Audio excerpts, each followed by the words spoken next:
For myself, Professor Aronnax, I am convinced it is a machine. That can roam the world at will, Mr. Secretary, submerge for incredible lengths of time, and is at least the size of the largest whale? Incredible, I know, but as Secretary of the Marine, I would value your opinion. Well, then, consider the sightings of Australia and in the Pacific by the steamship Phoenix and the Columbus. They both thought of it as a sandbank until suddenly 2 columns of water shot upwards from it to the height of 150 feet into the air, correct? Those are the reports. Yes, well, does this not suggest some species of whale? With a natural force to spout that high? Besides, remember the steamship Moravian? And far worse still, the Scotia? Yes, those 2 ships which were struck. Exactly. Rammed by something powerful enough to pierce iron plates 2 inches thick and rip holes in them 2 yards in diameter below the water line. Now, what animal, what whale could accomplish that? Well, the narwhal, perhaps? But the narwhal is relatively small, some 30 feet. But suppose that bug travels at a speed of 20 to 30 miles, armed with a battering ram like a long lance tooth. Now, let us speculate on an enormous narwhal, a sea unicorn. I hope you're right. But as an American concerned with the defense of my country, I must lean to the other side of the argument, that this is some gigantic war machine. The United States has made its decision. The heavily armed frigate, the Abraham Lincoln, under the command of Captain Farragut, has been outfitted to hunt this creature, machine, whatever it is, and destroy it. Well, I cannot imagine it is anything man-made. Would you care to join the Abraham Lincoln in its search? Well, I am just about to return to France, Mr. Secretary, but why me? Because in your capacity as professor to the Museum of Natural History in Paris, we consider you the foremost marine biologist in the world. If we cannot destroy this terror of the seas, perhaps we can at least identify it. I shall give you my answer before I return to France. I hope it will be yes. Now, I must hurry back to the ministry. Very good, sir. I will have my servant Conseil bring you to your carriage. That is the bell, Conseil. I have it, Monsieur le Professeur. Professor Aronnax? I am his servant, Conseil. I'm Lieutenant Heath, United States frigate Abraham Lincoln. I bear this message from my captain, Captain Farragut. Will Monsieur enter? Oh, I think I'd better stand by my horse. Will you be so good as to deliver this letter to your master? I'll wait for the answer. As you wish, Lieutenant. Excuse me. Who is it, Conseil? A message from Captain Farragut. Aha. Let me see. Mon Dieu. Something is wrong. Oh, the monster has been sighted in the Pacific, off the coast of Peru. I am invited to sail on the American ship to track it down. Well, what do you think, Conseil? Whatever pleases Monsieur le Professeur. There is a lieutenant outside the door who awaits a reply to his captain. Well, will you go with me? Oh, where else, monsieur? Shall I tell the lieutenant? No. I will tell him myself. Finish our packing. We should sail from Brooklyn with the tide. Oui, monsieur. Lieutenant, I am Professor Aronnax. At your service, sir. What message do I bring my captain? That I and my servant accept a gracious invitation from him and the United States and will be aboard before the tide turns. Monsieur Pierre Aronnax? Yes, the same, and this is my servant, Conseil. Conseil. I'm Captain Farragut, and the large gentleman beside me is Canada's gift of whalers, the finest harpooner in the world, Ned Land. Pleased to make your acquaintance, Professor. Conseil. I am particularly pleased to make yours, Mr. Land. We will need all your skill if we are to capture this creature who has managed to terrorize the world. Lieutenant Heath, have we slipped mooring? We have, sir. Very well. Full engines ahead. Set the men to the shrouds. We'll clap on all sail before we clear the headland. And so began the great adventure, with all of us straining forward in anticipation, almost as though the monster would come boiling out of the water the moment we had cleared the harbor. But it was to be many weary days and weeks before that happened. Until further proof, Professor, I'd have to deny that any whale or sea unicorn such as you described could pierce the hull of a ship. My legend is full of stories of ships the narwhal has pierced through and through. Wooden ships, perhaps, not the iron plates of a steamer. There might just be such a creature as your narwhal. And if there is, I can't wait to sink my harpoon in him.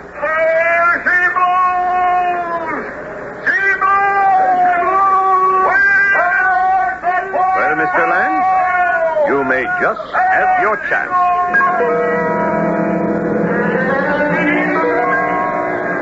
But what the lieutenant had sighted proved to be a real whale, a whole school of them, in fact, and not the monster we were seeking. Still, the encounter was to establish one thing, that Ned Land was a formidable friend, and his skill with a harpoon was beyond belief. There she blows, Mr. Land. Which side shall we come up on her? Steady as you go, Lieutenant. Pull up hard as starboard as we fetch her. Good job, Max, lads. We're headed for a kill. Just as she runs. Pretty, lads, pretty. Driver, now. Come on out. Sit forward and hold fast.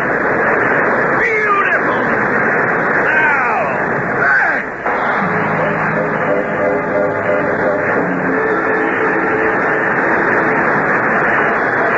The harpoon throw was unerring.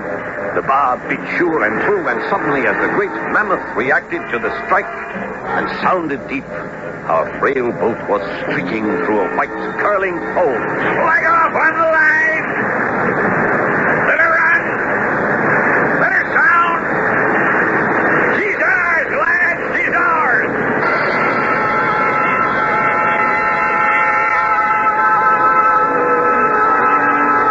It was on the return from this adventure that I started my log.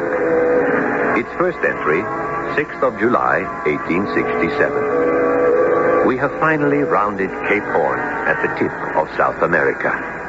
We are now beating up to the northwest into the great body of the Pacific. And Captain Farragut has gathered all of us on deck. Now, we've just rounded the Horn, and all of you on board know what we seek.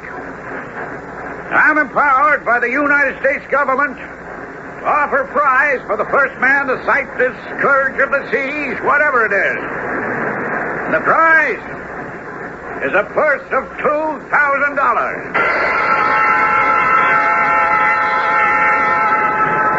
It was an excitement that was gradually ground to boredom, as during the next wearying 4 months we crisscrossed the waters of the Mid and North Pacific. Finally, on the 5th of November, with the coast of Japan only about 200 miles to leeward, the great moment arrived. Night was approaching, and 8 bells were striking. Every eye, telescope, set of glasses was still fixed on our horizons. Look sharp, Conseil. This may be the last chance of pocketing that $2,000. If I may be permitted to say, monsieur, I never counted on it. You are right. It is a foolish affair, after all.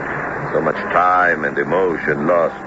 When we could have been back in France 6 months ago. We in your small apartment. And the museum, with all the specimens we had brought from America. There she blows. But this is no whale.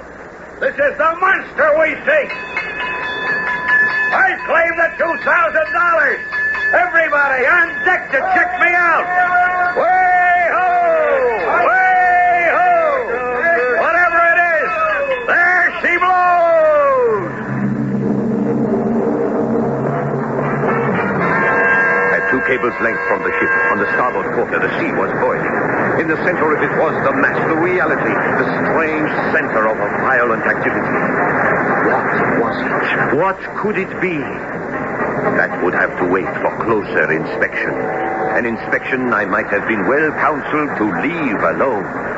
Because what had turned out to be a roundabout trip back to France was suddenly about to be a wild trip beyond imagining. A voyage that, before it was finished, would add up to 20,000 leagues under the sea.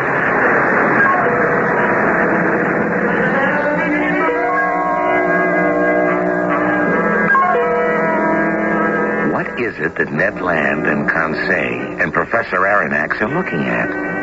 What strange monster of the deep has risen to challenge them? Is it a living, breathing monster? Or some strange undersea boat beyond anyone's understanding in that day and age 100 years ago? And if it is, who commands it? Is he a man? Or what? I'll be back shortly with Act Two. The General Mills Radio Adventure Theater will return shortly. Delicious. Yeah.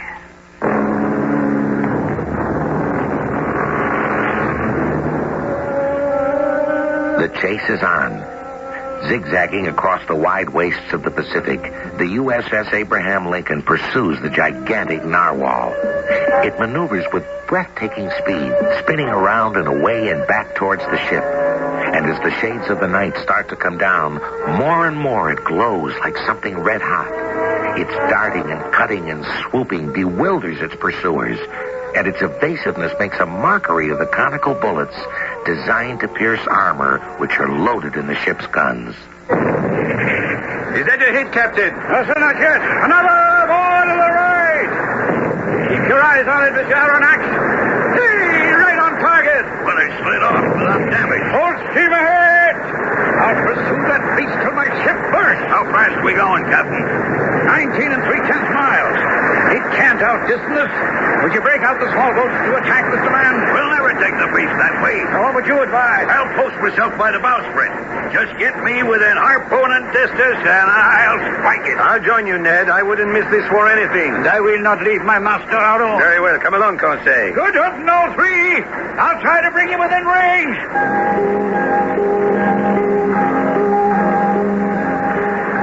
Night was coming down as the three of us clung to the twisting, heaving bow of the ship, water streaming back as she cut through the waves. Ahead of us, suddenly still, floating on the surface as we cut towards it, lay the great narwhal. Ned Land, one hand grappling the martingale, the other brandishing his harpoon, leaned out with us over the water.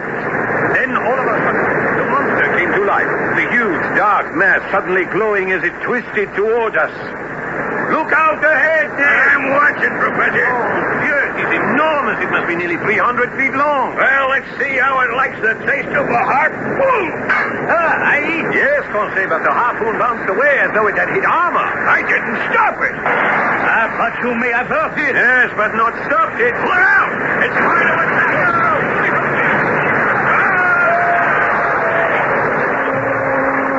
The fearful shock that rocked the frigate catapulted the three of us into the water. It was dark by now, and thrashing about, I was conscious that our ship was disappearing into the night. I was struggling and yelling, "Help!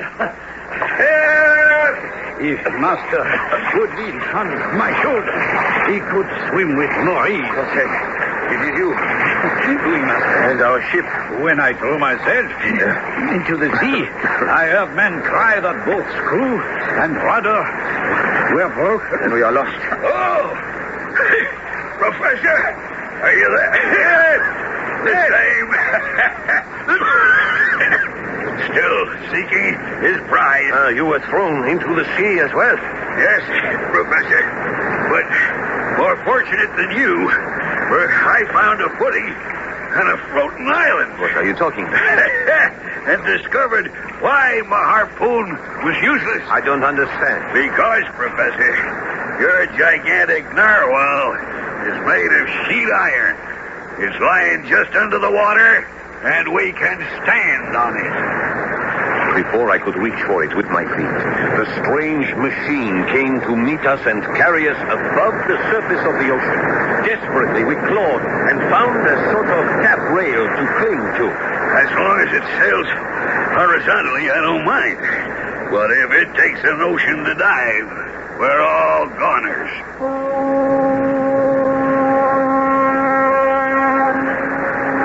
In the light of the moon, I could see the silhouette of our ship some 5 miles off, fading over the horizon. There was no more time for talk. Only time enough to lash ourselves to the railing and ride out the night. A long night, during which, from sheer exhaustion, I blacked out.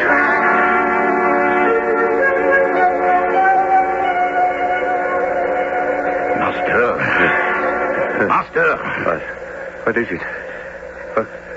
Conseil? Yes, master. Where are we? Oh, it's dark. I can see nothing. We are inside, monsieur. They came for us. What? Who came for us? 8 of them. Masked. Ned, is that you? No one else, Professor. Who were these masked men? They came from inside this ship, armed, and forced us into captivity. A ship? Aye, your giant narwhal is no freak of nature. It's man-made. Yes, master.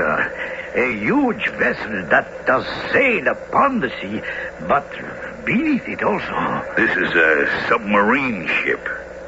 Who knows how deep in the ocean we're buried? Well, who commands it? We don't know. For all I know, they're pirates. But I still have my bowie knife, and if there's any trouble... Ned, no, it's no point in useless violence. Let us first study where we are, and, if possible, why. I have been unconscious, but it seems you were not now. Tell me what happened.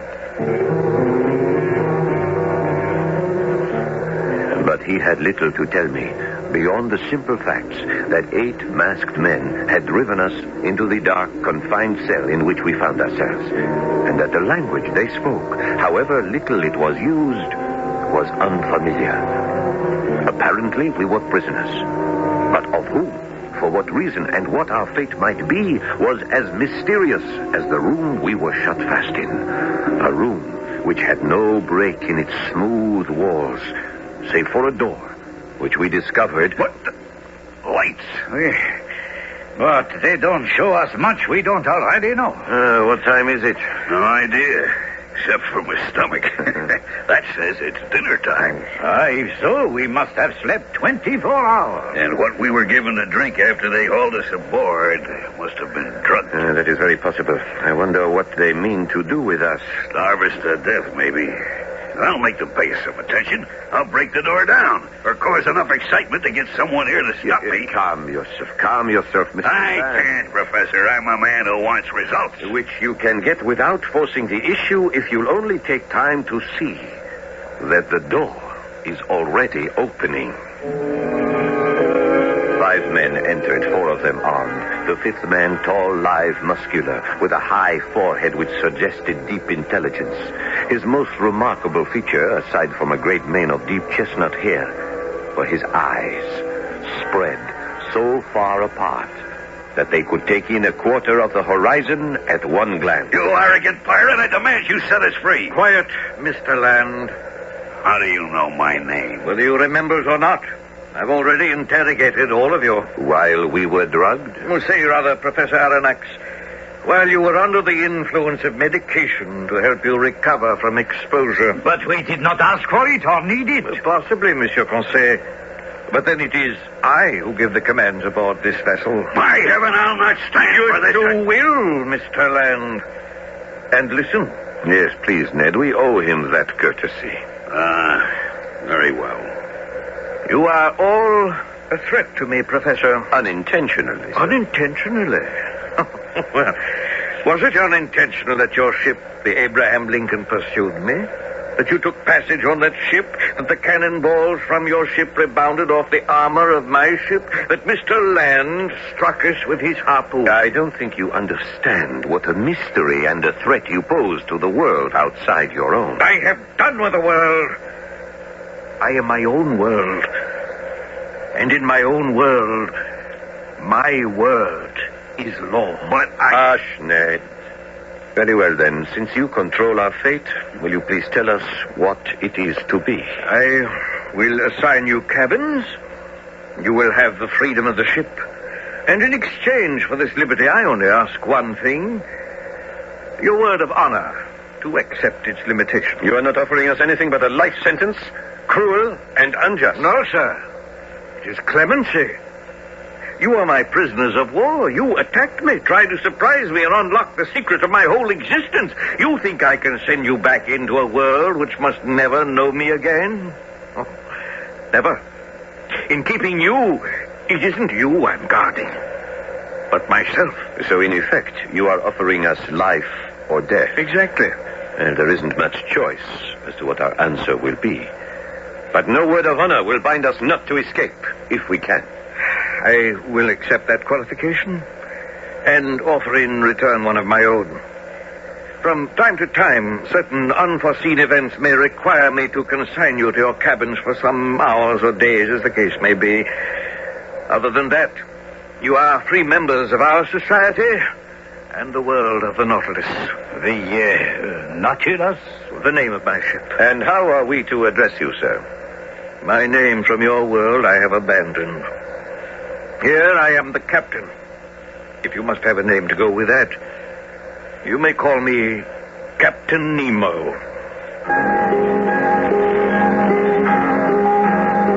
In the next days, I was to become amazed by the wonders of this strange world in which I found myself. The spacious cabins, the drawing room, the dining room, the library, and the control cabin all left me breathless. But most of all was the construction of the ship itself, its engines and its capabilities. Dining with Captain Nemo, he seemed to have no hesitation in answering whatever question I raised. Did you enjoy your dinner, Professor? It was excellent, Captain. But what amazed me beyond belief was not the fish, which of course your nets can capture, but how you can supply meat. What you thought to be meat was fillet of turtles. What you thought pork, dolphin livers. You see, we find our game in our submarine forest. Yes, but the ship itself. Well, here in my room, you can see all I need to navigate it. You know these instruments. Yes, most. Barometer, compass, sextant, chronometer. This, the dial with removable needle, is a manometer, is it not? Correct. It measures external pressure and reads out depth. And these other instruments? Do you really want to know? Well, I don't want to pry into any secret. Oh, my dear Professor Aronnax, I need have no secrets from you. I am grateful for your trusting me. Oh, it is not a matter of trust. Where could you break it? Since I can assure you your life belongs here on the Nautilus, I will not permit you, or anyone, including myself, to leave this ship alive. The incredible Captain Nemo, captain of a ship built a century before its time. A sleek submarine run on power drawn from the sodium in the seawater, capable of speeds up to 50 knots an hour, constructed to travel on the surface or submerged to the deepest trough in all the oceans. The Nautilus, queen of the sea, a world to itself, and at the same time, a prison from which no man could escape. I'll return shortly with Act 3.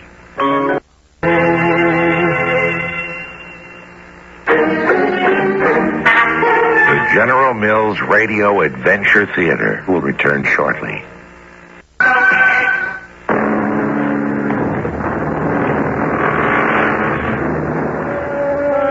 It is estimated that the amount of Earth covered by water is about 140 million square miles, about equal to all the water from all the rivers that they would pour into the sea in 40,000 years. Now, all this water is divided into 5 great oceans, and of all these, the Pacific Ocean is the quietest. Its currents are broad and slow. It has medium tides and plenty of rain. And it was on this ocean that the last voyage of the Nautilus began. Now, Professor, I brought the Nautilus to the surface. You see where we are now. We have climbed by the central staircase to the steersman's cage, all glass enclosed, as you see. But it is not this way when we are submerged. Oh, no.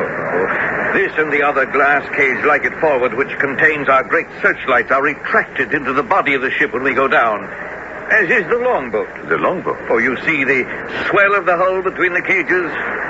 Beneath those plates lies a small boat which can be released either on the surface or by a watertight arrangement when submerged. There. We've taken our bearings, and this voyage is about to begin.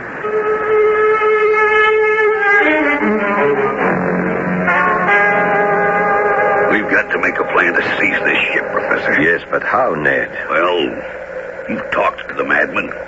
How many men are aboard? 15? 40, 100? I have no idea, but I would think nearer the larger figure. Oh, it is that big? Oh, it is enormous, my good Conseil. Then this man must be the richest man in the world. I have no doubt that... The lights have gone out. I knew this ship wasn't safe. It isn't natural to sail under the sea. Look. He's going to drown us. Easy, Ned, easy. But he's opening the hull to the sea. Yes, with glass to hold it back. Windows to the sea. But, Master, how could glass stand against the pressure of the water? I expect it's only one of the many miracles we will see before this strange voyage is over. No words can describe the enchanted forest we were looking upon. 75 fathoms down, lit by powerful electric floodlights, the sea was visible from the Nautilus for a mile around. For 2 hours, an aquatic army awed and delighted us. The green labret, the banded mullet, the round-tailed goby, white with violet spots, Japanese salamanders, spider lampreys, serpents 6 feet long, a breathless parade too many to mention. Until suddenly, the cabin lights went on, and the panels shut, as Captain Nemo, followed by 6 of his sturdy crew, entered, his brow black as thunder. Rush before you. Let go. What is it, Captain? Why have you ordered your men to seize us? Because I require to keep one of the conditions that bind you to me. You must be confined till I see fit to release you. You are the master, but may I ask you one question? None, sir. Prisoner Kostagat. We were hurried to the same cell in which we had spent the first night. A meal was waiting for us. A meal that must have been drugged, for shortly after eating it, all 3 of us were dead to the world, with no knowledge of what had happened during the night. When we woke the following morning, only I was given some glimmering. Monsieur Aronnax, I know that several of your colleagues at the museum in Paris have studied medicine. Are you a doctor? Yes, I am. I am still resident surgeon to the hospital. Will you prescribe for one of my men? Is he ill? You will see. Well, I will prescribe for him, if I can. The man was not ill. He was wounded. Badly. A dreadful wound, some blow which has shattered the skull and hopelessly damaged the brain. Well, Monsieur Aronnax? What has caused this wound, Captain? That does not matter. Will he live? The man does not speak English. He will not understand.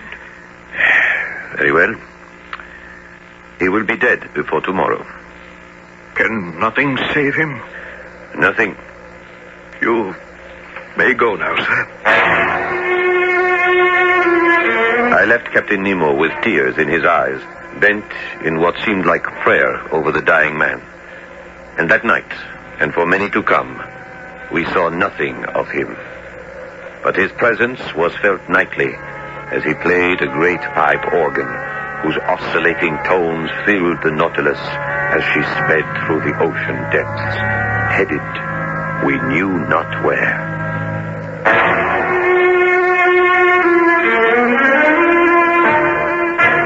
Then one morning, the ship's engines were stilled, and the captain came to me. Monsieur Aronnax, would you like to walk with me in the forest? Oh, I would be glad to set foot on dry land and breathe fresh air again. The walk, I project, will be on the sea bottom.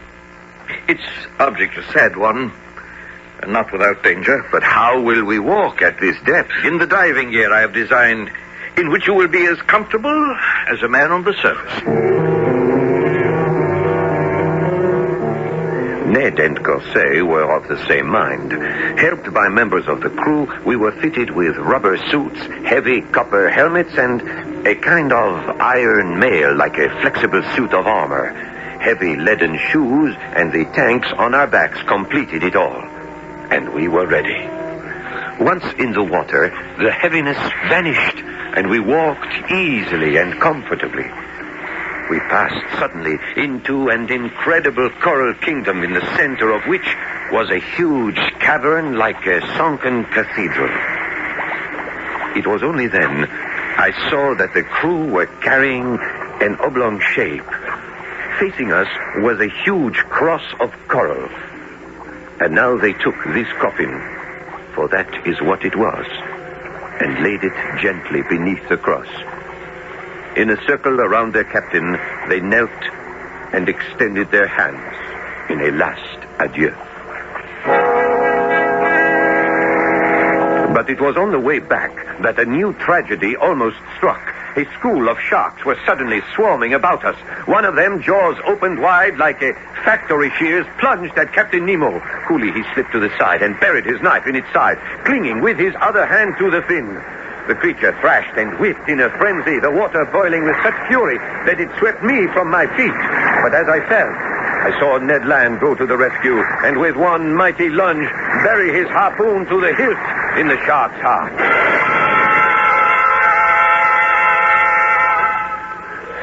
Are you all right, Captain Nemo? Quite. Thanks to you, Mr. Land. I owed you that one. Makes us even. Now will you let us go? Never. You expect us to live and die aboard this boat? It is the world I've chosen. But not the one I did. You chose to invade my world. I leave yours alone. What about that dead man you buried today? How'd he get killed? Be silent. That wound was no accident. He got that in a battle. Who told you? What is it you're trying to revenge yourself on? Who are you? That secret will go with me to my grave. If my men and I are outcasts, it is because we want to be.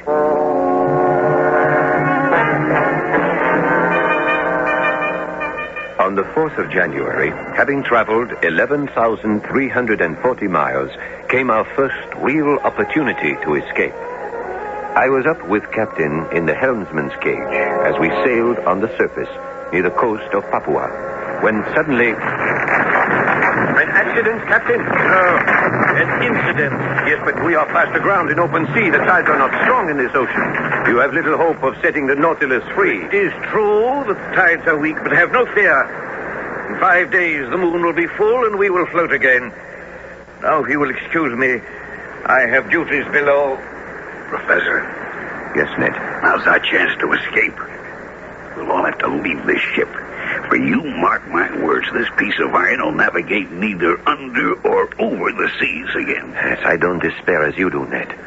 I will give the captain his 5 days to see what the moon will do to float us off. The captain is right, friend Ned. What can I say?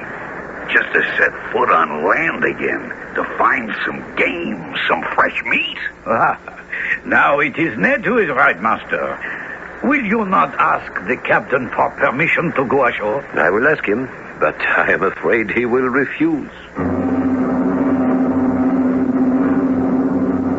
But to my amazement, he not only gave his permission, agreeably enough, but even furnished us with guns and hatchets.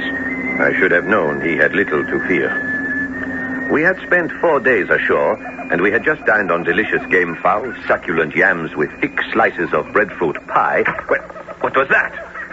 You have some fruit from the cabbage farm. That was a spear. Savages! Look, there must be 50 of them. Can we make it to the boat? We'd better, or they'll be the one filling their stomachs, and the dinner will be us.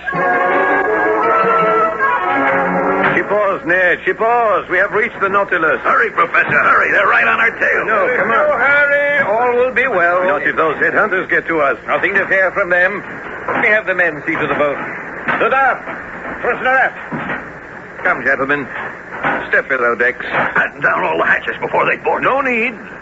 We will leave the hatches as they are. But the Papuans, they are cannibals. Perhaps, but we will not harm them, and they will not harm us. Watch. What is that? The whole hull is charged with electricity. But don't be alarmed. Just enough to stun, not to kill. It's enough to scare off the natives. I have no quarrel with these people.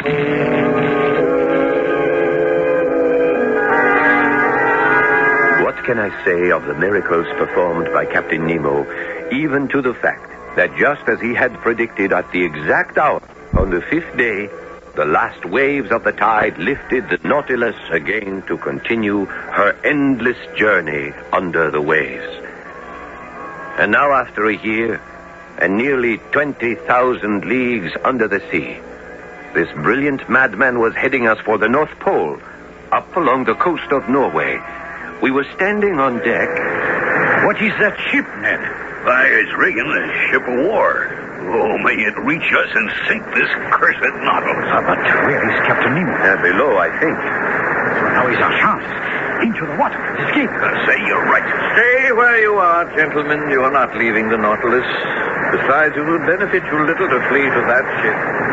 I intend to sink it. Attack has begun. Go below. I will have my revenge. I am the law, and I am the judge. Through men like you, I have lost all I loved and revered. Country, wife, children, all that I hated before me. And I will strike them down with the stern of the Nautilus.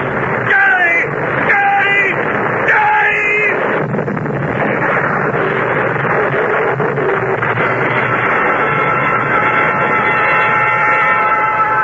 The bowsprit of the other ship, as we crashed, peeled back the helmsman's cage and spilled Conseil, Ned, and myself into the sea.